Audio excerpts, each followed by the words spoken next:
Historia de la filosofía. Volumen 1.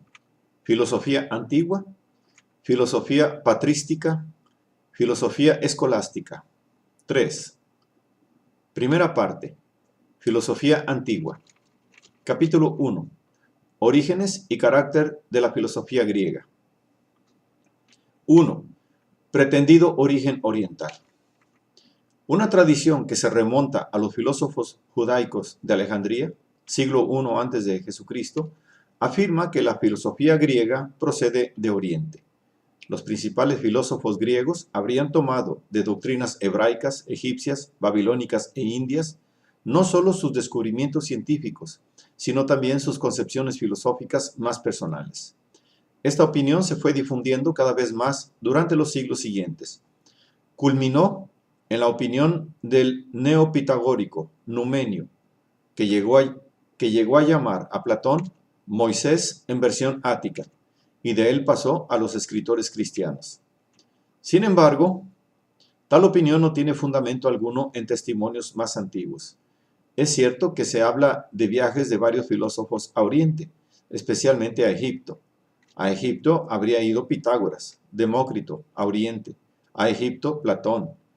Mas el propio Platón contrapone el espíritu científico de los griegos al afán de lucro propio de egipcios y fenicios, y así excluye del modo más claro la posibilidad de que en las concepciones de esos pueblos se haya podido o se pueda hallar inspiración para la filosofía.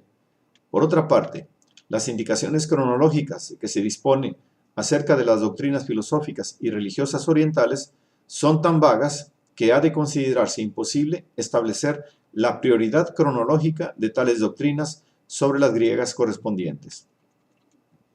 Más verosímil parece a primera vista la procedencia oriental de la ciencia griega. Según Heródoto, la geometría habría nacido en Egipto a causa de la necesidad de medir la tierra y distribuirla entre sus propietarios después de las periódicas inundaciones del Nilo. Según otras tradiciones, la astronomía habría surgido entre los babilonios y la aritmética también en Egipto. Pero los babilonios cultivaban la astronomía como consecuencia de sus creencias astrológicas, o sea, a fin de poder predecir el destino de los hombres. Y la geometría y la aritmética conservaron entre los egipcios su carácter práctico, completamente distinto del especulativo y científico de que estas doctrinas se revistieron entre los griegos. En realidad, aquella tradición, tan tardíamente nacida en la historia de la filosofía griega, fue sugerida en una edad dominada por el interés religioso, por la creencia de que los pueblos orientales estaban en posesión de una sabiduría originaria y por el deseo de vincular a tal sabiduría las principales manifestaciones del pensamiento griego. La observación decisiva que es preciso hacer a este respecto es que, aunque quedara demostrada la procedencia oriental de algunas doctrinas de la Grecia antigua, ello no implica todavía el origen de la filosofía griega. La sabiduría oriental es esencialmente religiosa. Es patrimonio de una casta sacerdotal cuya única preocupación es la de defenderla y transmitirla en toda su pureza. El único fundamento de la sabiduría oriental es la tradición. La filosofía griega es, por el contrario, investigación. Nace de un acto fundamental de libertad frente a la tradición, las costumbres y cualquier creencia aceptada como tal. Su fundamento consiste en que el hombre no posee la sabiduría, sino que debe buscarla. No es sofía, sino filosofía, amor a la sabiduría, indagación directa para rastrear la verdad más allá de las costumbres, de las tradiciones y de las apariencias. Con esto, el problema mismo de la relación entre la filosofía griega y la cultura oriental pierde todo su significado. El hecho de que el pueblo griego haya obtenido de los pueblos orientales, con quienes mantenía relaciones e intercambios comerciales seculares, nociones y descubrimientos que estos pueblos conservaban en su tradición religiosa o habían hallado impelidos por las necesidades de la vida, es algo que, aunque se admita a la luz de los pocos e inseguros datos que poseemos, no arrebata a los griegos el mérito de su originalidad. En efecto, la filosofía no es en Grecia, como en Oriente, el patrimonio o el privilegio de una casta privilegiada. Según los griegos, cualquier hombre puede filosofar porque el hombre es animal racional, y su racionalidad significa la posibilidad de buscar la verdad de forma autónoma. Las palabras con que comienza la metafísica de Aristóteles, todos los hombres tienden por naturaleza al saber, expresan bien este concepto, ya que tienden, quiere decir que no solo lo desean, sino que pueden conseguirlo. Además, y como consecuencia de ello, la filosofía griega es investigación racional, es decir, autónoma, que no se apoya en una verdad ya manifiesta o revelada, sino solo en la fuerza de la razón, a la que reconoce como su única guía. Su término polémico es habitualmente la opinión corriente, la tradición, el mito, más allá de los cuales trata ella de avanzar, y cuando llega a una confirmación de la tradición, esta confirmación deriva su valor únicamente de la fuerza racional del discurso filosófico. 2. Filosofía. Nombre y concepto. Estos caracteres son propios de todas las manifestaciones de la filosofía griega y se hallan comprendidos en la misma etimología de la palabra que significa amor de la sabiduría. Sin embargo, esta palabra aparece relativamente tarde. Según una tradición muy conocida, recogida en las Tusculanas de Cicerón, Pitágoras habría sido el primero en usar la palabra filosofía en su significado específico. Comparaba la vida a las grandes fiestas de Olimpia, donde algunos acuden por negocios, otros para participar en las competiciones, otros para divertirse, y en fin, algunos solo para ver lo que ocurre. Estos últimos son los filósofos. Aquí se subraya la diferencia entre la contemplación desinteresada y el ajetreo de los demás hombres. Pero este relato de Cicerón se deriva de un escrito de Heráclides Póntico, Diógenes Laercio, Proemium 12, y pretende simplemente acentuar el carácter contemplativo que el mismo Aristóteles consideró como propio de la filosofía. En esta sabiduría se habían inspirado los 7 sabios que, sin embargo, fueron llamados sofistas, como también se llamaba sofista a Pitágoras.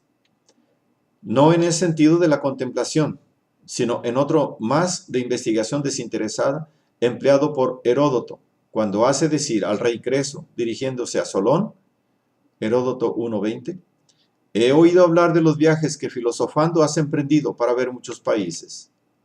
Y lo mismo Tucídides cuando, 2:40, hace decir a Pericles de sí mismo y de los atenienses, nosotros amamos lo bello con sencillez y filosofamos sin timidez. El filosofar sin timidez expresa la autonomía de la investigación racional en que consiste la filosofía. Tanto en estos ejemplos como en su uso sucesivo, la palabra filosofía implica 2 significados. El primero y más general es el de la investigación autónoma o racional, cualquiera que sea su campo de desarrollo.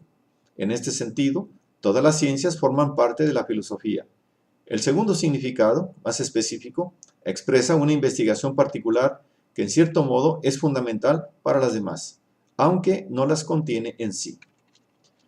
Los 2 significados se hallan unidos en el dicho de Heráclito. Es necesario que los hombres filósofos sean buenos indagadores, historas, de muchas cosas. Este doble significado se encuentra claramente en Platón, que usa el término para indicar la geometría, la música y las otras disciplinas del mismo tipo, especialmente es su función educativa. Y por otra parte, contrapone la filosofía a la sofía, a la sabiduría que es propia de la divinidad y también a la doxa, a la opinión a que se atiene quien no se preocupa de buscar el ser verdadero. La misma duplicidad se encuentra en Aristóteles, para el que la filosofía es, como filosofía primera, la ciencia del ser en cuanto ser, pero comprende además las otras ciencias teoréticas, la matemática y la física, y la misma ética. Esta duplicidad de significado revela mejor que cualquier otra cosa el significado originario y auténtico que los griegos atribuían a la palabra. Está ya incluido en su etimología y es el de investigación. Cada ciencia o disciplina humana no puede ser sino investigación, y como tal, filosofía. Pero además es filosofía en sentido eminente y propio, la investigación que es consciente de sí misma, la que se plantea el problema mismo del investigar y así aclara su propio valor respecto a la existencia humana.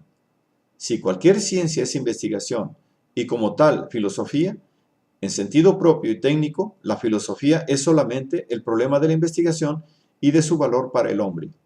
La aparente duplicidad que el concepto de filosofía conserva incluso en los pensadores griegos más rigurosos, como Aristóteles, no lo convierte en equívoco, sino que expresa de la mejor manera posible el significado originario del término. Por eso, cuando en el periodo post-aristotélico se pierde la conciencia de los valores teoréticos, la filosofía conserva todavía su significado de indagación. Para los estoicos es el esfuerzo epiteusis hacia la sabiduría. Para los epicúreos es la actividad energeia que proporciona la vida feliz. Todavía se reconoce aquí a la filosofía como investigación esforzada, fundamental para el hombre. 3. Principios de la filosofía griega. Los mitólogos, los misterios, los 7 sabios, los poetas. Los inicios de la filosofía griega se encuentran en la propia Grecia, en los primeros indicios de que la filosofía como tal, o sea, como investigación, se empieza a manifestar en las cosmologías míticas de los poetas, en las doctrinas de los misterios, en las sentencias de los 7 sabios y sobre todo en la reflexión ético-política de los poetas. El más antiguo documento de cosmología mítica entre los griegos es la Teogonía de Hesíodo, en la que ciertamente confluyen antiguas tradiciones. El propio Aristóteles dice que Hesíodo fue probablemente el primero que buscó el principio de las cosas al decir: lo primero de todo fue el caos, después fue la tierra del amplio seno, y el amor que resplandece entre los dioses inmortales. Es de naturaleza filosófica este problema acerca del estado originario de que han surgido las cosas y de la fuerza que las ha producido. Pero aunque el problema sea filosófico, la respuesta es mítica. El caos o abismo bostezante, la tierra, el amor, etc., están personificados en entidades míticas. Después de Hesíodo, el primer poeta cuya cosmología se conoce es Ferécides de Ciro, contemporáneo de Anaximandro, probablemente nacido hacia el año 596 antes de Jesucristo. Dice que antes de cualquier cosa y eternamente existían Zeus, Cronos y Tonos. Tonos era la tierra, Cronos el tiempo, Zeus el cielo. Zeus, transformado en Eros, o sea en amor, procede a la construcción del mundo. En este mito aparece por primera vez la distinción entre la materia y la fuerza organizadora del mundo. Una ulterior afirmación de la exigencia filosófica se nota en la religión de los misterios difundidos por Grecia a principios del siglo VI a.C. Permanecieron a esta religión el culto de Dionisos, procedente de Tracia, el culto a Deméter, cuyos misterios se celebraban en Eleusis, y especialmente el orfismo. También el orfismo se dedicaba al culto de Dionisos, pero atribuía a una revelación el origen de la autoridad religiosa y estaba organizado en comunidad. Dicha revelación correspondía al tracio Orfeo, que había descendido al Hades. Y el fin de los ritos celebrados por la comunidad consistía en purificar el alma de los iniciados para sustraerla a la rueda de los nacimientos, es decir, a la transmigración por los cuerpos de otros seres vivos. La enseñanza fundamental que contiene el orfismo es el concepto de la ciencia y en general de la actividad del pensamiento como camino de vida, o sea, como una investigación que conduce a la verdadera vida del hombre. De este mismo modo debía después entender y practicar la filosofía Platón, que en el Fedón se vincula explícitamente a las creencias órficas. Junto al primer centelleo de la filosofía en la cosmología mítica y en los misterios está la primera manifestación de la reflexión moral en la leyenda de los 7 sabios. Hay diversas enumeraciones de los mismos entre los escritores antiguos, pero 4 de ellos, Tales, Biantes, Pitaco y Solón, están comprendidos en todas las listas.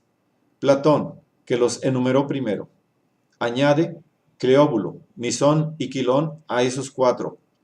Se les atribuía se les atribuían agudezas y sentencias morales. Conócete a ti mismo, de nada demasiado, es difícil ser bueno, etc., que pertenecen a la sabiduría práctica popular, pero preludian ya la verdadera y propia indagación sobre la conducta del hombre. No es casualidad que el primero de los 7 sabios, Tales, sea también el primer representante verdadero y propio de la filosofía griega. Pero el clima en que pudo nacer y florecer la filosofía griega fue preparado por la poesía. La reflexión moral de los poetas elaboró en Grecia aquellos conceptos fundamentales que habían de servir a los filósofos para la interpretación del mundo. El concepto de una ley que da unidad al mundo humano se encuentra por primera vez en Homero. La Odisea está totalmente dominada por la fe en una ley de justicia, de la cual los dioses son custodios y garantes, ley que determina en los acontecimientos humanos un orden providencial, gracias al que el justo triunfa y el injusto es castigado. En Hesíodo, esta ley se personifica en Dike, hija de Zeus, que está sentada junto a su padre y vela para que sean castigados los hombres que cometen injusticias. La infracción a esta ley aparece en el mismo Hesíodo como arrogancia, ibris, debida al desenfreno de las pasiones y en general a fuerzas irracionales. Así la califica el propio Hesíodo, y también Arquíloco, Mimnermo y Teognis. Solón afirma con gran energía la infalibilidad del castigo que aflige a quien infringe la norma de la justicia, sobre la cual se asienta la vida social, incluso cuando el culpable se sustrae al castigo, este recae infaliblemente sobre sus descendientes. El aparente desorden de los acontecimientos humanos, gracias al cual la moira o fortuna parece herir también a los inocentes, se justifica, según Solón, por la necesidad de encerrar, dentro de justos límites, a los inmoderados deseos humanos y de alejar al hombre de cualquier exceso. Así que la ley de justicia es también norma de mesura. Y Solón expresa, en un fragmento famoso, la convicción moral más arraigada de los griegos. La cosa más difícil de todas es alcanzar la invisible medida de la sabiduría, la única que encierra en sí los límites de todas las cosas. Finalmente, Esquilo es el profeta religioso de esta ley universal de justicia, cuyo triunfo trata de expresar su tragedia. Así, antes de que la filosofía descubriese y justificase la unidad de la ley subyacente en la dispersa multiplicidad de los fenómenos naturales, la poesía griega había descubierto y justificado la unidad de la ley inmanente en los aparentemente desordenados y mudables acontecimientos de la vida social humana. Como veremos, la especulación de los primeros físicos no ha hecho más que buscar en el mundo de la naturaleza aquella misma unidad normativa que los poetas habían rastreado en el mundo de los hombres.